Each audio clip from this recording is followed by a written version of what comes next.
Imagine turning electricity into digital gold. Imagine machines racing 24/7 to solve puzzles worth billions of dollars. Imagine earning Bitcoin without ever buying it on an exchange. That world is real, and it's called Bitcoin mining. Most people think Bitcoin just appears out of thin air. They see the price move, they hear about rallies and crashes, but very few truly understand what keeps the entire system alive. And here's the truth. Without mining, Bitcoin simply would not exist. In today's video on Money Finance Insights, we're breaking it all down. What is Bitcoin mining? How does it really work? Why does it consume so much energy? And can regular people still make money from it? If you want clear, simple finance explainers without hype, you're in the right place. So before we go deeper, make sure you like this video, subscribe to Money Finance Insights, and turn on notifications so you never miss powerful financial knowledge. Now let's start with the basics. Bitcoin mining is the process that verifies Bitcoin transactions. It also creates new Bitcoin. Think of it as the engine that runs the entire Bitcoin network. But to understand mining, you first need to understand Bitcoin itself. Bitcoin was created in 2009 by an anonymous person or group called Satoshi Nakamoto. No government controls it, no central bank prints it, there is no CEO. It runs on a technology called blockchain.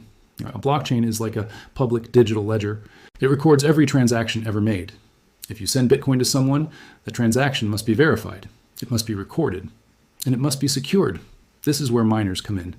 Miners are powerful computers connected to the Bitcoin network. Their job is to confirm transactions. They group new transactions into something called a block, and they compete to add that block to the blockchain. But here's where it gets interesting. Adding a block is not easy. Miners must solve a complex mathematical puzzle. This puzzle is called a cryptographic hash. Let me simplify that. Imagine a giant lottery. Every miner in the world is buying billions of tickets every second. Each ticket is a random guess. The first miner to guess the correct number wins.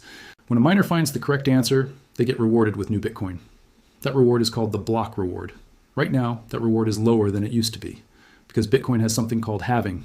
Every 4 years, the block reward is cut in half. This reduces the supply of new Bitcoin entering the market. That is why Bitcoin is often called digital gold. Its supply is limited to 21 million coins. No more can ever be created. Now let's go deeper into how mining actually works step by step. Step 1 begins with transactions. When you send Bitcoin, your transaction enters a waiting area. This area is called the mempool. Think of it like a digital waiting room. Miners scan the mempool. They choose transactions to include in their block. Usually, they pick the ones paying higher fees, because miners also earn transaction fees. Step 2 is building the block. The miner groups selected transactions together. They create a candidate block. This block contains transaction data and a special number called a nonce. The nonce is the key to the puzzle. Miners change this number again and again.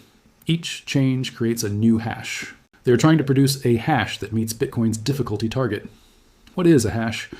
A hash is a long string of letters and numbers. It is created by running data through a cryptographic function. Bitcoin uses something called SHA-256. If even one tiny detail changes, the hash changes completely. This makes the system extremely secure. Now here's the challenge. The hash must start with a certain number of zeros. The more zeros required, the harder the puzzle. This difficulty adjusts every 2 weeks. If more miners join the network, difficulty increases. If miners leave, difficulty decreases. This keeps block production stable at about 1 block every 10 minutes. Once a miner finds the correct hash, they broadcast it to the network. Other nodes verify it. If everything checks out, the block is added to the blockchain. The miner receives the reward. And just like that, new Bitcoin enters circulation. Now you might be wondering, why does mining require so much energy? Because guessing hashes takes enormous computing power. Miners use specialized machines called ASICs. ASIC stands for Application Specific Integrated Circuit. These machines are designed only for mining. In the early days, people mined Bitcoin using laptops. Then, GPUs became popular. Now, massive mining farms dominate the industry. These farms can contain thousands of ASIC machines. They run 24 hours a day. They are often located where electricity is cheap. Places like Texas, parts of Canada, and some regions in Asia. Energy cost is the biggest expense in mining. If electricity is too expensive, mining becomes unprofitable.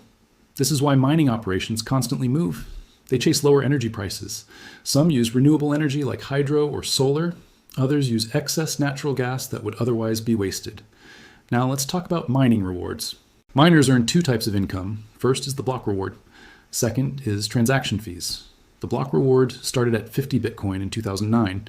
Then it dropped to 25, then to 12.5, then to 6.25. And after the latest halving, it dropped again. This means miners now rely more on transaction fees. Over time, block rewards will continue shrinking. Eventually, around the year 2140, no new Bitcoin will be created.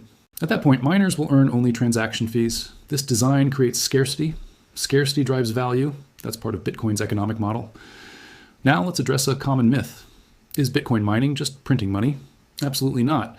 Mining requires massive investment. Machines are expensive. Electricity bills are huge. Competition is intense. In fact, many miners operate on thin profit margins. When Bitcoin price drops sharply, weaker miners shut down. This reduces network hash rate temporarily. Hash rate measures total computing power on the network. Higher hash rate means more security. Lower hash rate can mean miners are struggling. But the system is designed to survive. Difficulty adjusts. The network keeps running. Now let's talk about security. Mining secures the Bitcoin network. To attack Bitcoin, someone would need to control over 50% of total hash power. This is called a 51% attack. But achieving that today would cost billions of dollars. It would require massive infrastructure, and the attacker would risk destroying the value of Bitcoin itself. That economic disincentive is powerful. It protects the network. Now you might be asking, can regular people still mine Bitcoin? Technically, yes, but realistically, it is very difficult. Solo mining today is almost impossible for individuals. Competition is too high. That is why mining pools exist. A mining pool is a group of miners working together. They combine computing power. If the pool wins a block, rewards are shared. This makes income more consistent. But profits still depend on costs. You also need cooling systems. Mining machines generate intense heat. Without proper cooling, hardware can fail. Noise is another issue. ASIC miners are extremely loud. They sound like industrial vacuum cleaners running non-stop. So mining at home is rarely practical. Now let's shift to economics. Bitcoin mining affects price in interesting ways. When mining costs increase, some argue price must rise to keep miners profitable.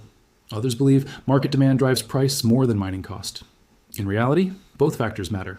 Mining sets a kind of production floor, but demand ultimately decides market value.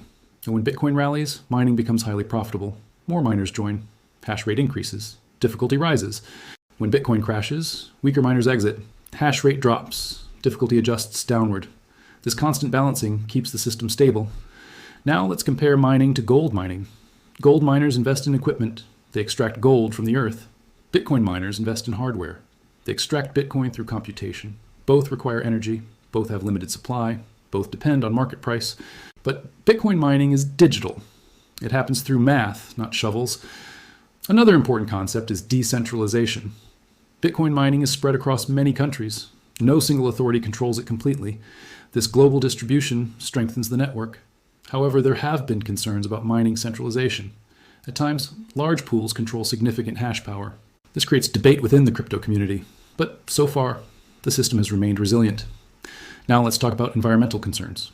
Bitcoin mining consumes large amounts of electricity. Critics argue it harms the planet. Supporters argue it drives renewable energy innovation. The truth is complex. Some mining uses fossil fuels. Some uses hydro, wind, or solar. Some uses stranded energy that would otherwise be wasted. In recent years, many public mining companies have moved toward cleaner energy. Transparency has improved, but debate continues. Understanding both sides is important. Now let's explore profitability in simple terms. To mine Bitcoin, you calculate your costs: machine price, electricity cost per kilowatt hour, cooling and maintenance.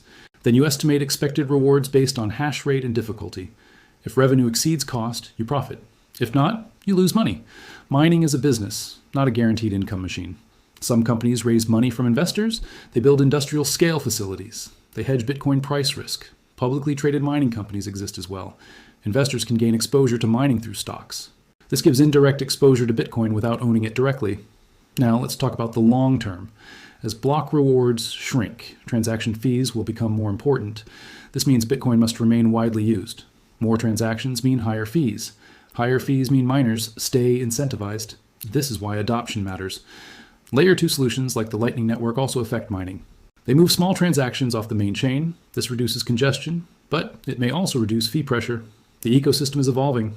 At its core, Bitcoin mining is about incentives. Miners are rewarded for honest work. Dishonest behavior is punished economically. This game theory design is powerful. It aligns profit with network security. Now let's imagine a simple example. You send 1 Bitcoin to a friend. Your wallet signs the transaction with a private key. The transaction is broadcast to the network. Miners pick it up, they include it in a block, they solve the puzzle. The block is confirmed, your friend receives the Bitcoin. All of this happens without a bank, without a middleman, without asking permission. That is the power of decentralized mining. And this is why understanding mining is so important. Because when you understand mining, you understand Bitcoin's foundation. You see why it has value. You see why it is secure. You see why it cannot be easily shut down. On Money Finance Insights, our goal is to break down complex systems like this. No hype, no fear, just clear knowledge you can use. If you've made it this far, you're already ahead of most people. Most investors never study the infrastructure behind their assets. But you did, and that matters. Before we wrap up, think about this. Bitcoin mining is not just about making money. It's about participating in a global financial experiment, an experiment running non-stop since 2009. Thousands of miners, millions of users, billions of dollars secured by math and energy.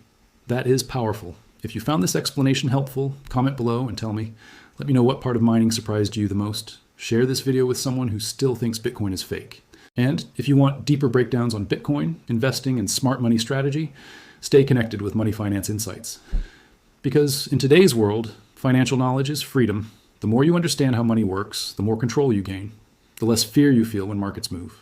Bitcoin mining may sound technical, but at its heart, it's simple. Energy plus math equals security plus digital scarcity.